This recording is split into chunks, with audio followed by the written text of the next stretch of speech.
My greedy kids thought I was a fragile 78-year-old widow, easy to fool.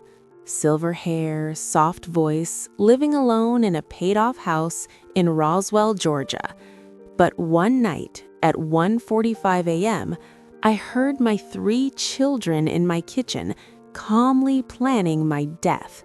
Not a robbery, not an accident, a slow medical murder staged to look natural. They calculated my net worth. They practiced their fake tears. They toasted to my peaceful passing. What they didn't know, I had already heard everything, and I had cameras recording every pill they crushed, every bottle they swapped, every word they whispered. They thought they were inheriting millions. Instead, they inherited prison sentences. This isn't a thriller. This is what happens when a grandmother fights back. My name is Evelyn Marie Harper, born Evelyn Marie Thompson on a rainy April morning in 1947 in Macon, Georgia. I turned 78 last year, but most days I feel like I'm still that stubborn 22-year-old who married young, buried a husband too soon, and clawed her way through life raising 3 children alone. People look at me now, silver hair in a neat bun, wire-rimmed glasses, cardigan sweaters, soft voice, and they see a sweet, fragile grandma. That's exactly what my children saw too. They were wrong, dead wrong. Let me take you back to the beginning, because to understand the betrayal, you have to understand the love I poured into them.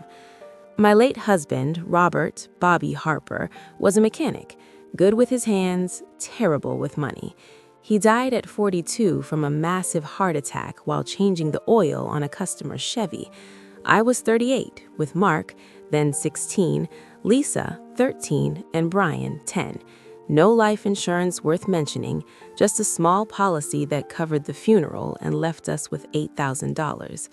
I had a high school diploma, a typing certificate, and 0 savings. I took 2 jobs, days at the county clerk's office filing records, nights waitressing at Denny's. I worked 70-hour weeks for years. Mark got a partial scholarship to Georgia Tech for engineering. I covered the rest with loans I paid off myself. Lisa wanted to be a nurse. I paid for her scrubs, textbooks, and clinical uniforms. Brian dreamed of starting a car detailing business.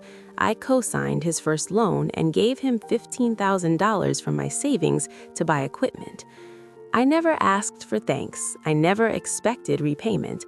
I just wanted them to have better than I did. I babysat their kids, my 4 grandbabies, Emma, Tyler, Sophie, and little Noah, every weekend so they could date, travel, or just sleep in. I cooked Sunday dinners, hosted Thanksgivings, sent birthday cards with $100 tucked inside, even when my Social Security check was stretched thin. By my late 60s, things had improved. The house Bobby and I bought in 1978 in Roswell, a nice suburb north of Atlanta, was paid off. I had invested wisely in index funds over decades, small amounts at first, then more as my salary rose. Life insurance from my job, plus a small annuity. When I turned 70, a financial advisor told me my net worth hovered around $2.1 million. Not Rockefeller money, but comfortable, enough for me to live modestly and leave a nice inheritance split 3 ways. That's when the subtle changes started. It began with little comments. Mark, now 52 and a mid-level manager at a logistics firm, would say things like, "Mom, you left the stove on again yesterday. You okay?" I hadn't. Lisa, 49, a charge nurse at Piedmont Hospital, started pushing, "You're alone in this big house. Assisted living would be safer. We could help pick a nice place." Brian, 46, still bouncing between jobs, his detailing business failed after he expanded too fast, kept bringing up money. "Mom, have you thought about updating the will? Things are different now with inflation and all." I brushed it off at first. Old age makes people worry. But then the pills started tasting wrong. My blood pressure medication, lisinopril, suddenly had a metallic, chalky aftertaste. I'd feel lightheaded in the afternoons, even though my readings at the pharmacy machine were normal, 120/78 most days. I mentioned it to my primary care doctor, Dr. Patel. He ran blood work. Everything perfect. Maybe you're just stressed, Evelyn, or the generic brand changed manufacturers. I switched pharmacies, same issue. Suspicion crept in slowly, like fog rolling over the Chattahoochee. I started pretending to take the pills in front of them when they visited, palming them, flushing them later. My dizziness faded, my energy returned, but I kept acting tired, forgetful, weak, testing the waters. Then came the night that changed everything. June 12, 2025. I couldn't sleep. Insomnia has been my companion since Bobby died. Around 1:45 a.m., I heard car doors. Then the kitchen light flicked on. Voices, low, conspiratorial. I slipped out of bed in my housecoat, bare feet silent on the carpet, and stood in the dark hallway just out of sight. Mark's deep voice first. Look, the autopsy will show heart failure. It runs in the family. Dad had it. No one's going to dig deeper if it looks natural. Lisa, calm and clinical like she's discussing a patient chart, just starts slow. Swap half her lisinopril with placebos for a month, let her pressure creep up, then introduce the warfarin we got from my shift supervisor's stash. Small doses at first, build a clot, stroke or pulmonary embolism. Either way, it's natural causes. Coroner signs off quick. Brian, nervous but greedy. How much are we talking again? House is worth what, 1.8 now? Investments another $800K, life insurance $400K. Split 3 ways, that's almost $700,000 each after taxes and fees. We could finally pay everything off. Lisa, your student loans. Mark, that second mortgage. Me, I could start over. Mark chuckled darkly. She's had her life. We've been carrying her for years, emotionally, financially. It's our turn. Lisa, just keep acting concerned. Bring her those smoothies I make, extra vitamins. She trusts us. She thinks we're good kids. They laughed. Actually laughed. My knees almost buckled. I gripped the wall to stay upright. These weren't strangers. These were the babies I nursed, the toddlers I chased, the teenagers I defended from bullies, and they were calmly planning my execution for cash? I didn't cry out. I didn't storm in. I backed away silently, went back to bed, and stared at the ceiling until dawn. By sunrise, I had a plan. The next day, I smiled sweetly when they texted to check in. Feeling a little better today, thank you, babies. I ordered the cameras that afternoon, 4 top-of-the-line hidden cams from a site recommended on senior safety forums. 1 smoke detector style in the kitchen, 1 clock in the living room, 1 picture frame fake in the hallway, 1 plant pot fake in my bedroom. High-def video, night vision, cloud upload with password protection. Installed them over the weekend while Mark was at a conference, Lisa on night shift, Brian working. I tested them. Crystal clear, every whisper picked up. For the next 14 weeks, I became the perfect victim. I forgot doctor appointments. I left my pill bottles out on the counter. I complained about chest pains, shortness of breath. I let them hover, and the cameras recorded it all.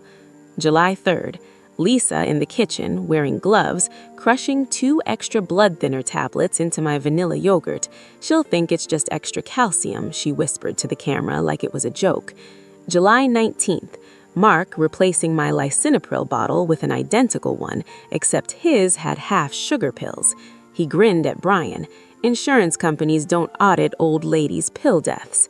Brian on speakerphone with a sleazy probate attorney friend. Yeah, no contest clause in the current will. Once she's gone, straight split. We can file within days. Easy. September 8th, all of them together, toasting with my good wine. Lisa, to Mom's peaceful passing, hopefully by Halloween. Every clip time-stamped, saved, duplicated to an encrypted USB, and emailed to a trusted friend. My old neighbor, Martha, who knows nothing but has instructions to give it to police if anything happens to me. By late September, I was ready. I staged the final act. October 2nd, 2025. I called each one separately, voice trembling. I fell in the bathroom, hit my head. I'm so weak. I think this might be it. Please come over tonight, all of you. I need my family. They arrived within 45 minutes. Mark first, then Lisa with her medical bag, Brian last with fake tears already practiced. I lay in bed, pale makeup courtesy of YouTube tutorials, oxygen mask rented from a medical supply store, and IV stand with saline, just water for effect, monitors beeping softly, borrowed from a nurse friend. They gathered around me, holding my hands, murmuring comforts. Mark, we're here, Mom. You're not alone. Lisa, we'll take care of everything. Brian, rest now. We love you. I squeezed their hands weakly. Then I reached for the tablet on my nightstand. I have something to show you before I go. I tapped play. The 65-inch TV on the wall, which they thought was just for Hallmark movies, lit up with split-screen footage. Their voices filled the room. First clip, kitchen pill crushing. Second, Mark swapping bottles. Third, group toasts to my peaceful passing. Fourth, full 2 a.m. kitchen conspiracy from June. The room froze. Lisa's face drained of color. That's edited. Someone hacked. Mark lunged for the tablet. Mom, this is fake. Deep fake. You're confused. Brian backed into the wall, eyes wide. I sat up slowly, pulled off the oxygen mask, voice strong and clear. I'm not confused. I'm not dying. And these aren't fake. I installed the cameras myself after I overheard you in June. Every word, every pill, every laugh.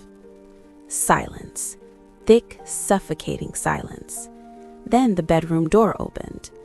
Detective Ramirez, Fulton County PD, Elder Abuse Unit, stepped in with 2 uniforms. My attorney, Mr. Goldstein, right behind with a notary and a paralegal carrying affidavits. Ramirez. Mark Harper, Lisa Reynolds, Brian Harper, you're under arrest for conspiracy to commit murder, attempted murder, elder financial exploitation, and tampering with consumer products. Handcuffs clicked. Lisa started sobbing. Mark screamed, "This is entrapment." Brian just kept whispering, "No, no, no." They were read their rights, let out past neighbors who had gathered on lawns, phones recording. I watched from the window as squad cars pulled away, lights flashing, but no sirens. The next morning, the Atlanta Journal-Constitution ran the story. Roswell grandmother foils murder plot by own children using hidden cameras. Court was brutal. Preliminary hearing. Footage played in open court. Jurors gasped. Judge denied bail, flight risk and danger to community. Trial 6 months later. Prosecutors called it one of the most cold-blooded cases they'd seen. Defense tried mental health issues, financial stress, misunderstood conversations. Jury deliberated 4 hours. Guilty on all counts. Sentencing. Mark, 18 years. Lisa, 15 years. Her medical knowledge made it aggravated. Brian, 12 years. No parole eligibility until at least 2/3 served. They appealed. Lost. Prison letters started arriving 6 months in. Mark, Mom, I was drunk that night. I didn't mean it. Lisa, please visit. I'm in hell here. Forgive me. Brian, I was influenced. I love you. I never replied. Now, the aftermath. I sold the Roswell house. Too many memories. Bought a bright, airy condo in St. Petersburg, Florida. Gulf views, pool, walking distance to the beach. I cruise twice a year. Alaska last summer, Caribbean next month. I started a small charity fund for elder abuse victims, $1 million donated in their names. Every grant letter reads, funded in honor of Mark Harper, Lisa Reynolds, and Brian Harper. May this prevent what they attempted. The grandkids? I see Emma, Tyler, Sophie, and Noah regularly, the innocent ones. Their parents, my kids, are restricted from contact. I set up trusts for their college, full rides. I post on Facebook now, pictures of sunsets, cruises, me laughing with friends. Caption, living my best chapter at 78, grateful every day. They see the posts. Prison tablets have limited internet, but they get through. Karma isn't instant, but when it arrives in 4K. If you're an older person reading this and something feels off with your family, trust your gut. Install cameras, document everything, and never, ever underestimate what big greed can do to blood. To my children, I loved you more than life. You chose money over me. Now live with that. To everyone else, protect yourselves, because sometimes the biggest threats wear "I love you, Mom."